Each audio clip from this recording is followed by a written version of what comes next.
নমস্কার বন্ধুরা, গোপাল ভাঁড়ের গল্প চ্যানেলে আপনাদের স্বাগত। আমি প্রমীলা চলে এসেছি আপনাদের জন্য গোপাল ভাঁড়ের আজ একটি নতুন গল্প নিয়ে। গল্পটির নাম গোপালের গুরু সেবা। তাহলে চলুন শুরু করি আজকের গল্প। নানা তীর্থ পরিক্রমা ও শিষ্যবাড়ি হয়ে গুরুদেব এক সন্ধ্যায় গোপালের বাড়ি হাজির হলেন।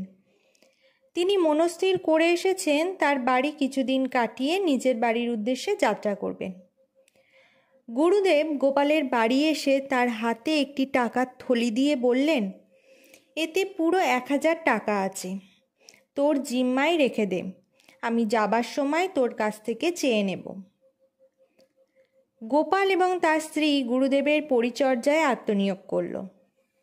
জলযোগ, মধ্যাহ্নভোজন এবং নৈশভোজন সবই নানা উপাদেয় খাদ্যবস্তু সহযোগে গুরুদেব সম্পন্ন করতে লাগলেন। এমনকি তার শয্যাটিও পরিপাটি করে সাজানো। গোপালের কাণ্ড দেখে গুরুদেব তো মহা খুশি। ভাবলেন তার শিষ্যের মতিগতি বেড়েছে, গুরুভক্তি আশাতীত লক্ষিত হচ্ছে। ফলে গুরুদেব ও গোপাল এবং তার স্ত্রীকে সরবে উচ্চারণ করে ঘন ঘন আশীর্বাদ বচন উচ্চারণ করতে লাগলেন। গুরুদেব গোপালের বাড়ি যে কয়দিন থাকবেন বলে সব্যস্ত করে এসেছিলেন, শেষ পর্যন্ত খাওয়া দাওয়ার বহর দেখে তার কয়দিন বেশিই রয়েছে। গুরুদেব এবার যাত্রার প্রস্তুতি নিতে লাগলেন। যাত্রার প্রাক্কালে গোপাল ও তার স্ত্রী আভূমি লুণ্ঠিত হয়ে গুরুদেবকে প্রণাম করল। গুরুদেব প্রসন্নচিত্তে বললেন, বাছা, তোমার সেবা যত্নে আমি জারপরনায় প্রীত হয়েছি, আর তোমাদের পরিবেশিত দুধ, দই, ঘি ও নানা উপাদেয় খাদ্যে আমার শরীর বেশ সেরেছে, আর পুষ্টিকর খাদ্য আহারের ফলে আমার দেহে কিঞ্চিৎ মেদও বৃদ্ধি হয়েছে, সন্দেহ নেই। সত্য বলতে কি, তোমাদের গুরুভক্তিকে ছাড়িয়ে গেছে গোপাল। আমি সর্বান্তকরণে আশীর্বাদ করছি, তোমার উত্তরোত্তর শ্রীবৃদ্ধি হোক, কল্যাণ হোক। শাস্ত্রে তো বলাই হয়েছে, বিনা চার্যং ন হি জ্ঞানং ন মুক্তিবার্পি সদ্গতি অত প্রযত্ন তো বিদ্যান সেবায় তেষায়ত গুরুম।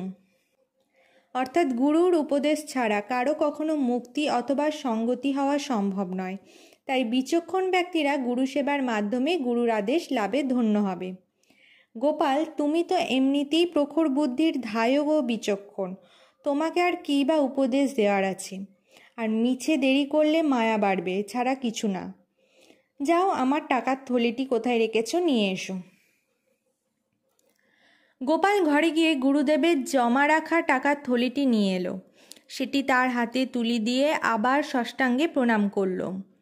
কয়দিন আগে সে টাকার থলেটি ফোলা ফাঁপা ছিল, আজ সেটি বায়ুহীন চিপসে যাওয়া বেলুনের অবস্থা ধারণ করেছে দেখে গুরুদেব যেন সচকিত হয়ে পড়লেন। সেই মুহূর্তেই ক্রোধোন্মত্ত গুরুদেব রাগে গর্জে উঠলেন, এ কী রকম গোপাল, টাকার থলি এমন হালকা লাগছে কেন? কথা বলতে বলতে তিনি থলিটার মুখ খুলে টাকাগুলো গুনতে গেলেন। দেখলেন 1000 টাকার পরিবর্তে থলিতে মাত্র 500 টাকা রয়েছে। পূর্বস্বর অনুসরণ করে আবার গর্জাতে লাগলেন, পাপিষ্ট কোথাকার, বাকি টাকা গেল কোথায় রে? ছি ছি ছি, গুরুর টাকা চুরি করেছিস? নরাধম, তোর তো নরকেও জায়গা হবে না দেখছি। যা, টাকাগুলো কোথায় রেখেছিস নিয়ে আয় গে। গোপাল স্বাভাবিক কণ্ঠেই জবাব দিল, গুরুদেব, ধৈর্য ধরুন, অনুগ্রহ করে ক্রোধ সম্বরণ করে যা বলছি শুনুন। তুই আবার বলবি রে নরাধম, ভালো চাস তো আমার 500 টাকা কোথায় রেখেছিস এনে দে। গুরুদেব, আপনার বাকি 500 টাকা তো এই কয়দিন ধরে আপনার সেবাতেই ব্যয় করেছি। এটা শুনে তো গুরুদেবের চোখ কপালে উঠল।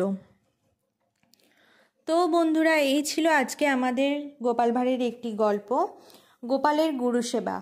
গল্পটি যদি আপনাদের ভালো লেগে থাকে অবশ্যই লাইক, শেয়ার, কমেন্ট করবেন এবং চ্যানেল যদি নতুন হয়ে থাকেন চ্যানেলটিকে সাবস্ক্রাইব করে আমার পাশে থাকবেন।